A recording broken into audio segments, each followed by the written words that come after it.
Hello class, इस lecture में मैं आपको शैडो प्राइस कराऊंगा जिसे अकाउंटिंग प्राइस बोलते हैं।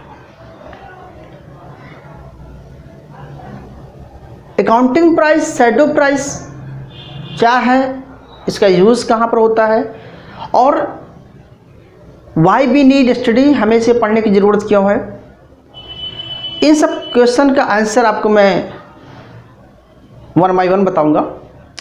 लेकिन सबसे पहले आपको ये समझ लेना है कि अगर हम इकोनॉमिक ग्रोथ और इकोनॉमिक डेवलपमेंट मॉडल पढ़ रहे हैं, हमने जितने भी मॉडल्स अडॉप्ट किए, क्लासिकल, न्यू क्लासिकल,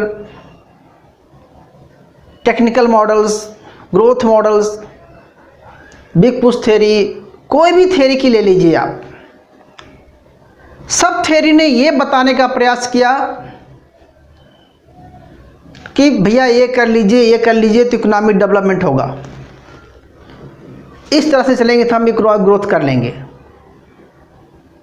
इसके बाद हमने बहुत सारे मॉडल्स भी बनाए, जैसे हर एक 5 ईयर प्लान में हर एक प्लान हमारा कोई न कोई मॉडल पे डिपेंड था और है भी। First plan Mahalanobis model, second Harrod Domar model. तो हमारी इकोनॉमी का जो ग्रोथ है, हमारी इकोनॉमी का जो डेवलपमेंट का टारगेट था जीडीपी को लेकर के, एग्रीकल्चर, इंडस्ट्री, सर्विस, हर सेक्टर की जो टारगेट ग्रोथ रखा था वो कहीं न कहीं किसी न किसी मॉडल से अडॉप्ट किया जाता है। और जो मॉडल होता है वो हर कंट्री के लिए सूट नहीं करते हैं, क्योंकि हर कंट्री की अपनी अपनी अलग अलग सिचुएशन होती है और किसी कंट्री की अगर इकोनॉमिक ग्रोथ करना है, डेवलपमेंट करना है, तो वहाँ पर स्ट्रक्चरल सिचुएशन भी देखनी पड़ती है। वहाँ पर लेबर्स क्या है, स्केर है या अनलिमिटेड लेबर है, यहाँ पर कैपिटल की कितनी है, वहाँ पर रॉ मटेरियल कितना है, वहाँ पर इंफ्रास्ट्रक्चर कितना है, ये सब चीज़ें ध्यान देना पड़ता है। फिर हम गवर्नमेंट भी ले लेते हैं इसमें, ये गवर्नमेंट का बहुत बड़ा रोल होता है। तो मेरा सेंस यहाँ पर कहने का ये है कि किसी भी प्रोजेक्ट को, किसी भी प्लान को, किसी भी मॉडल को अडॉप्ट करने से पहले आप उसका एनालिसिस करते हैं कि कितनी कॉस्ट आएगी और इसमें कितना बेनिफिट होगा। तो आपने कॉस्ट बेनिफिट एनालिसिस पढ़ा। कॉस्ट बेनिफिट एनालिसिस में हमें ये बताने का प्रयास किया गया है कि कौन सा प्रोजेक्ट लेंगे और इसमें कितनी कॉस्ट आएगी, कितना टर्नओवर होगा। इस लेक्चर से पहले मैंने आपको investment criteria in economic development पढ़ाया। वहाँ पर कोई टर्नओवर की बात करता है, कोई मार्जिनल प्रोडक्टिविटी या फिर कैपिटल की बात करता है, कोई टाइम क्राइटेरिया देता है। सब मॉडल अलग अलग क्राइटेरिया बताते हैं कि आप इस तरह से कीजिए। तो ये चैप्टर इसलिए इम्पोर्टेंट हो जा रहा है क्योंकि किसी न किसी मॉडल को सक्सेस होने के लिए कुछ उसमें टूल्स होते हैं। मतलब कोई सेविंग रेट पे फोकस कर रहा है, कोई कैपिटल रेट पे फोकस कर रहा है, कोई कैपिटल आउटपुट फोकस कर रहा है, लेकिन ये सब चीज़ें किसी और भी चीज़ों पर डिपेंड करती है। और जब इन सब की रियल कॉस्ट जोड़ते हैं, लेबर की रियल कॉस्ट क्या है, कैपिटल की रियल कॉस्ट क्या है, तो रियल कॉस्ट को ही हम फाइंड करने को ही बोलते हैं shadow price, accounting price. Reason क्या है? क्योंकि हमारी एजम्पशंस होती है परफेक्ट कंपटीशन, जहां पर एग्रीगेट डिमांड, एग्रीगेट सप्लाई, चाहे लेबर मार्केट हो, चाहे गुड्स मार्केट हो, चाहे मनी मार्केट हो, चाहे फॉरेन मार्केट हो, हर एक मार्केट में हमने एक्सचेंज रेट डिटर्मिनेशन करते हैं। तो फॉरेन रिजर्व की सप्लाई फॉरेन रिजर्व की डिमांड से कर देते हैं। लेबर वेज रेट डिटर्मिनेशन पढ़ते हैं तो लेबर की सप्लाई लेबर की डिमांड से वेज रेट डिटरमाइन कर देते हैं। ऐसे इन्वेस्टमेंट और सेविंग्स लेकर के इंटरेस्ट रेट डिटरमाइन कर देते हैं। मनी की सप्लाई और मनी की डिमांड से हम इंटरेस्ट रेट बना लेते हैं। तो कहने का मेरा मतलब यहाँ पर यह है कि शैडो प्राइस में क्या होता है कि वो एक्चुअल कास्ट को इवेल्युएट करना चाहते हैं। क्यों? इसलिए हम इसको पढ़ रहे हैं क्योंकि परफेक्ट कंपटीशन जो है क्या है, एक इमेजिनरी सिचुएशन होती है, रियल नहीं होती, इनपरफेक्टली होती है, क्योंकि there is no perfect competition. तो हम यहाँ पर आपको इस बेस से स्टार्ट करेंगे ताकि आपको समझ में आ जाए। पहले तो आपको आज शैडो प्राइस पढ़ाएंगे, इसके बाद इसके मेजरमेंट मेथड हम बाद में पढ़ाएंगे। शैडो प्राइस क्या था, आपको हिस्ट्री बता दिया कि ये प्रोजेक्ट इवैल्यूएशन या जो प्रोग्रामिंग करते हैं, प्रोजेक्ट इवैल्यूएशन प्लानिंग मतलब कॉस्ट बेनिफिट एनालिसिस, कि कौन सा प्लान किस कंट्री के लिए सूट करेगा। जब उसकी एनालिसिस करते हैं तो किसी भी कंट्री के लिए शैडो प्राइस जानना उसका ज़रूरी है उस प्रोजेक्ट को सक्सेस होने के लिए। तो कहता है कि प्रोजेक्ट इवैल्यूएशन प्रोग्रामिंग, फिर कहता है कि distribution of the factor on the basis of market, क्योंकि हम जो प्लानिंग प्रोग्रामिंग करते हैं वो किस बेस पे करते हैं, जो परफेक्ट कंपटीशन के बेस पे करते हैं, मार्केट बेस पे करते हैं। तो यानी कि मार्केट बेस पे हम डिस्ट्रीब्यूशन करते हैं।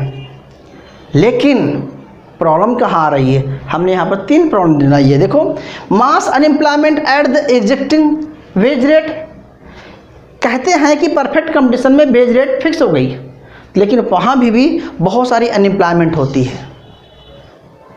या हम बात करते हैं deficiency of fund at the interest rate, अगर इंटरेस्ट रेट मार्केट में परफेक्ट कंपटीशन में डिमांड सप्लाई इक्वल है, लेकिन फिर भी फंड की डिफिशिएंसी पाई जाती है। नेक्स्ट है स्कैर्सिटी ऑफ एक्सचेंज रेट, अगर हम ओपन मार्केट की बात करें तो वहाँ भी देखते हैं कि जो गिवन जो मार्केट का एक्सचेंज रेट चल रहा है,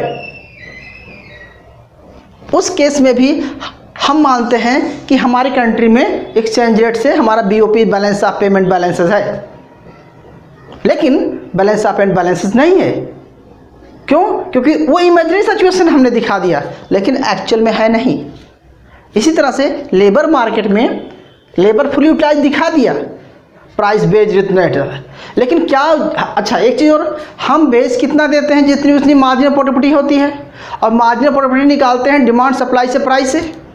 तो जो लेबर को प्राइस दे रहे हैं वो उसकी मार्जिनल प्रोडक्टिविटी के बराबर दे रहे हैं। तो हमारा जो कॉस्ट बेनिफिट एनालिसिस ये हो गया कि हमें इतनी कॉस्ट आएगी, इतना वेज देना पड़ेगा, लेकिन time to time productivity change होती है, वेजेस चेंज होती हैं, मार्केट चेंज होता है, लेकिन आपका जो एस्टिमेट है एक ही बार तो हुआ है, टाइम टू टाइम चेंज हो रहा है, तो उसको आप इवेल्युएट नहीं कर रहे हैं। ये मेरा कहने का सेंस यहाँ पर है। तो मास अनएम्प्लॉयमेंट और the executive worker wage rate पे, यानी कि ये 3 प्रॉब्लम है। अच्छा, हमने थोड़ा सा नीचे और लिख रखा है कि base would be below the market wage rate, जो एक्चुअल में मार्केट में वेज रेट चल रही है उससे वेज रेट बिलो ही है। दिखने के लिए मार्केट में वेज रेट ये चल रहा है, बिकॉज ह्यूज अनएम्प्लॉयमेंट है यार। मार्केट में वेज 120 रुपया है, लेकिन आप लेबर को आप 80 रुपये में काम करा रहे हैं, क्योंकि अनएम्प्लॉयमेंट है। मेरी बात क्लियर हो रही होगी। या interest rate higher than the market value, जो मार्केट में इंटरेस्ट रेट चल रहा है वो मार्केट इंटरेस्ट रेट से ज़्यादा है, हायर है। बैंक रेट 6% दे रहा है, आप 8% 10% पे काम कर रहे हैं लेकर के, क्यों? क्योंकि आपकी रिक्वायरमेंट है, आपको मिल नहीं रहा। तो यानी कि जो मार्केट में एस्टिमेट हो रहा है इंटरेस्ट रेट, उससे आप ज़्यादा इंटरेस्ट रेट पे कर रहे हैं। इसी तरह से अगर हम ओपन मार्केट बात करें तो exchange rate lower than market rate, market rate में जो एक्सचेंज रेट दिखाया जा रहा है उससे लोअर एक्सचेंज रेट चल रहा है। मेरी बातें थोड़ा थोड़ा समझ में आ रही होगा आपको। मैं ये कहना चाहता हूँ कि ये 3 सेक्टर, फॉरेन सेक्टर हो या अपना कैपिटल मार्केट हो या लेबर मार्केट हो, इसमें जो वैल्यू है किसकी, कैपिटल की या लेबर की, या कैपिटल की प्रोडक्टिविटी या लेबर की प्रोडक्टिविटी, उसको जितना मिलना चाहिए उतना नहीं मिल रहा है। जो मार्केट में शो हो रहा है वो नहीं है। तो एक्चुअल कॉस्ट को हमें फाइंड करना है, उस एक्चुअल को कॉस्ट को फाइंड करना ही हम बोलते हैं शैडो प्राइसिंग, अकाउंटिंग प्राइस। ठीक है, थोड़ा सा हम और आप ब्रीफ में चलते हैं कि need for the use of shadow prices क्यों जरूरी है। तो कहता है इसीलिए जरूरी है कि price mechanism operated imperfectly. Price mechanism सुना होगा। प्राइस मैकेनिज्म में क्या होता है कि प्राइस इंक्रीज और decrease depend on the demand and supply side. ध्यान समझना, अगर मार्केट में सडनली सप्लाई कम हो गई और डिमांड वही है तो प्राइसेस बढ़ जाते हैं, बढ़े, लेकिन उसी टाइम बेस रेट नहीं बढ़ा, इंटरेस्ट रेट नहीं बढ़ा, सिर्फ गुड्स का प्राइस बढ़ गया और गुड्स के प्राइस से आपका जीडीपी चेंज हो गया और उस जीडीपी के चेंज हिसाब से आपका सेविंग और कैपिटल फॉर्मेशन सब कुछ चेंज होता था। लेकिन आपने बेच तो उसको कितना दे रहे हैं भैया, पहले वाली दे रहे हैं, यानी कि जो प्रोडक्टिविटी वो कर रहा है उससे कम दे रहे हैं उसको आप, यानी कि इफिशिएंसी इन मार्केट। तो चाहे वो लेबर हो, चाहे कैपिटल हो, चाहे फायर सेक्टर हो। फिर कह रहा है structural changes do not present the price changes. जो भी स्ट्रक्चर चेंज आ रहा है वो प्राइस को चेंज नहीं मानता, वो पहले का फिक्स मानता है। Wage are labour is non organise sector, wage are lower the organise sector, there two sectors, organise और अनऑर्गेनाइज। तो जो लेबर वर्क कर रही है ऑर्गेनाइज सेक्टर में उसकी तो वेज रेट कम है, लेकिन जो ऑर्गेनाइज में उसकी वेज रेट ज़्यादा है। तो ऑर्गेनाइज सेक्टर को तो डिमांड सप्लाई के अकॉर्डिंग आप बेच दे रहे हैं कि मार्केट में ये है, लेकिन अनएम्प्लॉयमेंट है, तो यानी कि वो वर्कर की प्रोडक्टिविटी कम है या ज़्यादा है, उसके अकॉर्डिंग उसका रेट नहीं मिल रहा है। और capital market interest rate higher than the bank rate. जो मार्केट में कैपिटल रेट चल रहा है, कैपिटल का जो इंटरेस्ट रेट चल रहा है, यानी कि जो कैपिटल का रेट होता है वो कैपिटल की value is equal to interest rate, और इंटरेस्ट रेट क्या है मार्केट में बैंक रेट से क्या है, हायर चल रहा है। या करंट रेट में जो फॉरेन एक्सचेंज रेट है वो ब्लैक मार्केट में, ब्लैक मार्केट समझते होंगे इकोनॉमी में, ब्लैक मार्केट में क्या होता है कि एक्सचेंज रेट कुछ और चल रहा है और रियल में कुछ और चल रहा है।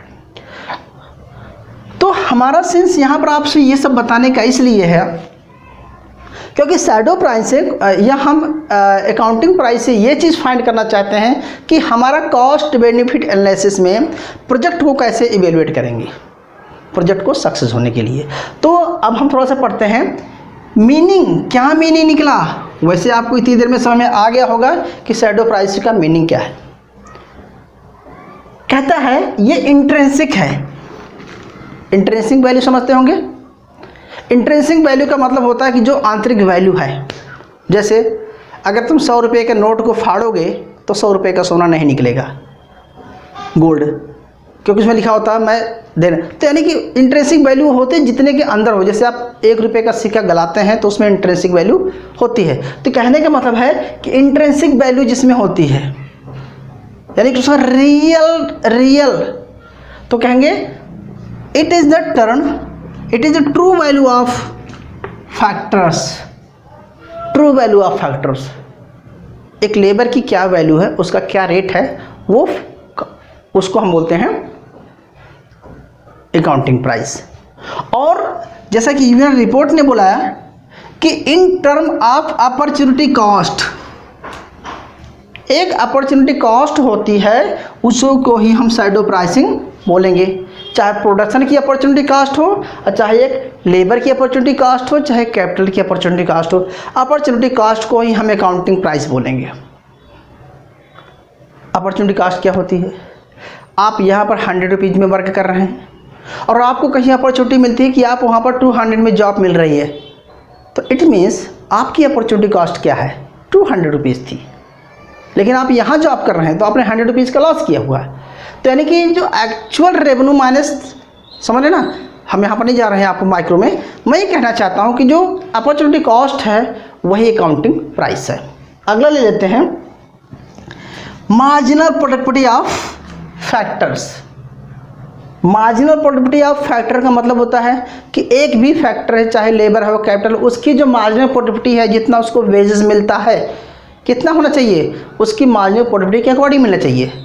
लेकिन मार्जिनल प्रोडक्टिविटी के अकॉर्डिंग कभी वेज मिलता नहीं है, क्योंकि एक्सप्लॉयटेशन ऑफ लेबर है और भी बहुत सारे फैक्टर हैं, क्योंकि परफेक्ट कंपटीशन के अकॉर्डिंग उसको वेजेस दिया जाता है, जो कि परफेक्ट कंपटीशन इम्परफेक्टली वर्क करती है। तो यानी कि ये तो सही था, समझ में आ गया।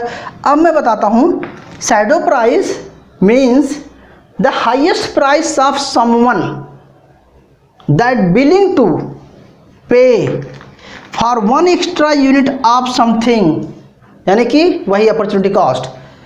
It is the artificial price of given to any accounting entry non price assets. मतलब एक जो लेबर है, जो कैपिटल है, विलिंग टू पे उसको इतना होना चाहिए, लेकिन एक्चुअल उसको उतना देते नहीं। मतलब एक्चुअली कहने का मतलब है कि बेस रेट आपका 100 रुपीज़ होना चाहिए, लेकिन आपका बेस रेट है 90 रुपीज़, तो 100 रुपीज़ होना चाहिए।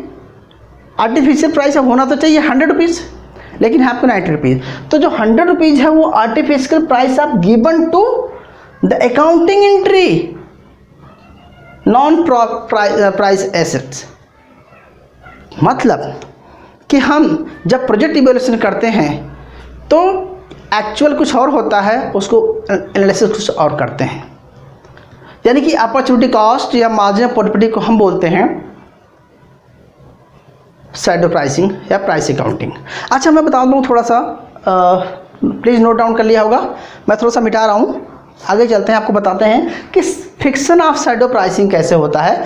कहने का मतलब है कि हालांकि क्लास मिटा रहा हूँ। फिक्सन ऑफ शैडो प्राइसिंग का मतलब होता है कि मान के चलो, एक एग्जांपल, बहुत फेमस एग्जांपल है वाटर सप्लाई का फॉर फार्मर के लिए बाय गवर्नमेंट। ठीक है, अगर मैं मान के चलूँ यहाँ पर वाटर है, वाटर की सप्लाई है एंड डिमांड है फॉर लेबर फॉर फार्मर। ठीक है, और ये है प्राइस है,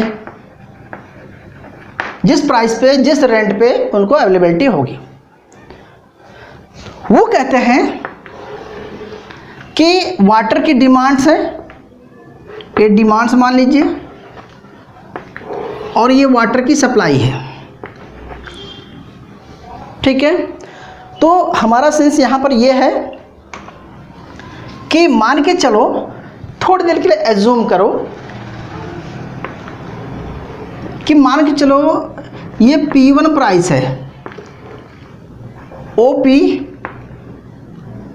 प्राइस है और OQ1 है।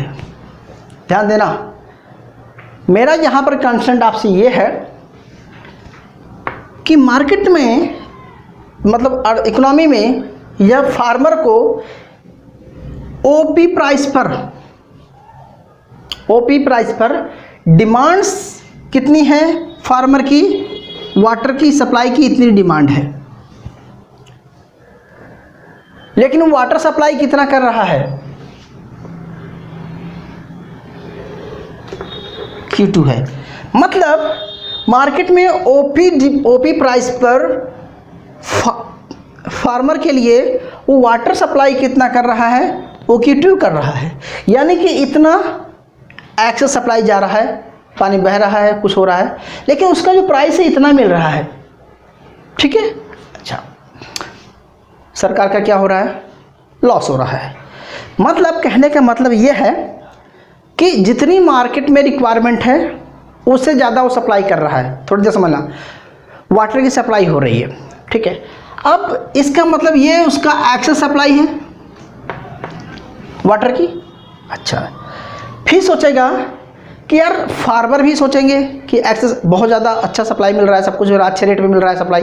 तो इस केस में अगर मान के चलो वो इवेल्युएट करेगा और फिर सप्लाई को इतना करेगा, कितना करेगा, सप्लाई को इतना करेगा। अगर इस प्राइस पर सप्लाई इतना कर देगा OP2 पर, तो जब मार्केट में प्राइस OP2 रखेगा सप्लाई की, ठीक है, पर हेक्टेयर, पर कैनाल या पर हेक्टेयर जो इरिगेशन का जो चार्ज होता है वाटर सप्लाई का OP2 रखेगा, तो उस केस में वाटर की डिमांड कितनी हो रही है, Q2 बढ़ जा रही है। तो यहाँ पर डिफिशिएंसी आ गई, यहाँ पे सफिशेंसी है मतलब एक्सेस हो रहा है, यहाँ पे शॉर्टेज हो रहा है। तो यहाँ पर वाटर एक्सेस हो रहा है या वहाँ पर वाटर शॉर्टेज हो रहा है। तो गवर्नमेंट को इस टाइम कोई ना कोई एक ऐसा फिक्सन करना पड़ेगा कि पर हेक्टेयर हर फार्मर को इतना वाटर मिलेगा और इस रेट पे मिलेगा। तो यहाँ पर ये प्रोजेक्ट इवैल्यूएशन है वो किस तरह से करेगा, क्योंकि फिक्सन हो जाए, यानी कि वो क्या करेगा, प्राइस ऑफ सप्लाई, इस प्राइस पर यहाँ पर लाने की कोशिश करेगा, मतलब उसे इक्विलिब्रियम यहाँ लाना है। तो जो अकाउंटिंग प्राइस है ये हो जाएगी, अकाउंटिंग प्राइस OP हो जाएगी और उस OP पर वाटर की सप्लाई और डिमांड्स इक्वल रहेंगे। ठीक है, लेकिन ऐसा होता नहीं है। तो कहने का मतलब है कि इस प्राइस को लाना ही अकाउंटिंग प्राइस है। ये फिक्सन ऑफ शैडो प्राइस है, किस तरह से प्राइस को फिक्स करता है। समझ आ गया होगा। तो मेरा यहाँ पर कंसर्न ये है कि अगर इकोनॉमी को रन कराना है बेटर, तो प्रोजेक्ट इवैल्यूएशन के लिए अकाउंटिंग प्राइस बहुत इंपॉर्टेंट है। क्यों? क्योंकि इसमें रियल कॉस्ट का पता चलेगा, रियल आउटपुट का पता चलेगा, एक लेबर की या कैपिटल की या जो इफिशिएंसी उसकी प्रोडक्टिविटी पता चलेगी। इसी तरह से अगर हम ओपन मार्केट की बात करें, एक्सचेंज रेट की बात करें, उसको भी ध्यान देना पड़ेगा। तो कुल मिला के मेरा सेंस यही था अभी आपको समझाने का। इसके बाद हम नेक्स्ट पार्ट में इसके पढ़ लेंगे कि किस तरह से हम अकाउंटिंग प्राइस को डिटरमाइन करते हैं। लेबर मार्केट में अलग पढ़ेंगे, कैपिटल मार्केट में अलग पढ़ेंगे और फॉरेन मार्केट में अलग पढ़ेंगे। तो मिलते हैं तब तक नेक्स्ट लेक्चर में। So please note down and if you require so please you can call me, you can message me और you can write on comment box. Thank you.